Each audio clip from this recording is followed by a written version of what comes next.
blood, gore, violence, and swearing like a trooper. All of which are characteristics for Robocop. Well, the first one in the 1987 version, not any of its sequels or the remake.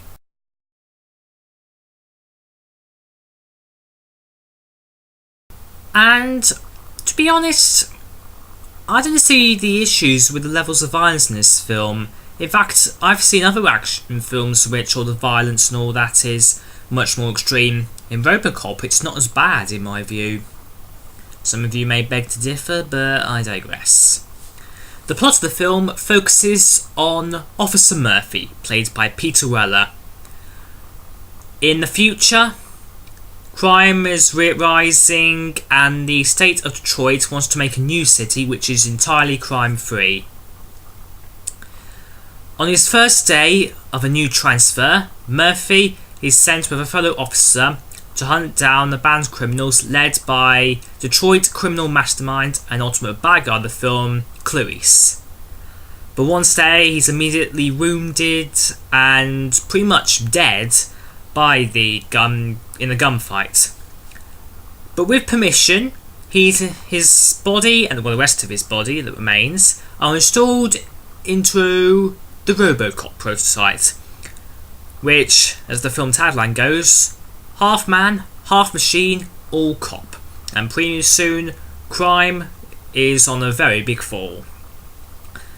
But there's a deep conspiracy inside as Robocop comes face to face with the men who killed him, as well as some people higher up, as he fights to rid Detroit of Clarice and his men once and for all. Now, the first thing I'm going to lend praise to is the acting, especially from Peter Weller. Now, Peter Weller is an outstanding actor. I mean, he's appeared several times in Star Trek. He was a terrorist leader in Star Trek Enterprise, and he was one of the bad guys from the recent Star Trek Into Darkness.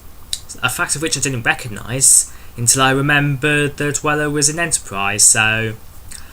But anyhow, he's brilliant in this. He comes off as an innocent rookie, well, sort of rookie, as he's transferred on his first day, to one of the most brutal police cops ever, pretty much. And I like the idea of how his human side sets in, because at first he's all like machine and robotics, his memory's all erased, but several flashbacks resulted in becoming a cop with his previous memories as Officer Murphy. So he remembers his family, he remembers the people who killed him, and he remembers his partner, Anne Lewis. Well, police partner, not actual wife partner. And the next level of praise goes to the action in this film. Now, I'm not obviously condoning the violence because there's a lot of it, but this is a very good blow-em-up film. It really is, because some bits of violence and action and gore go way, way, way over the top, particularly in the way Officer Murphy's killed at first.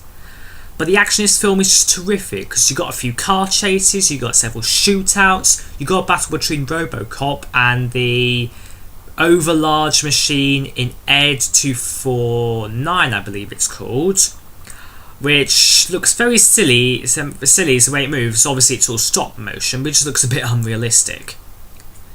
And also in there, the final battle at the end, in which I forget what it's called. I think it's called a Cobra Cannon, in which you can just destroy pretty much anything. It destroys cars, destroys a crane, destroys anything. But I like that. I like the action in this film. So you're probably thinking, overall, I love this film. Incorrect.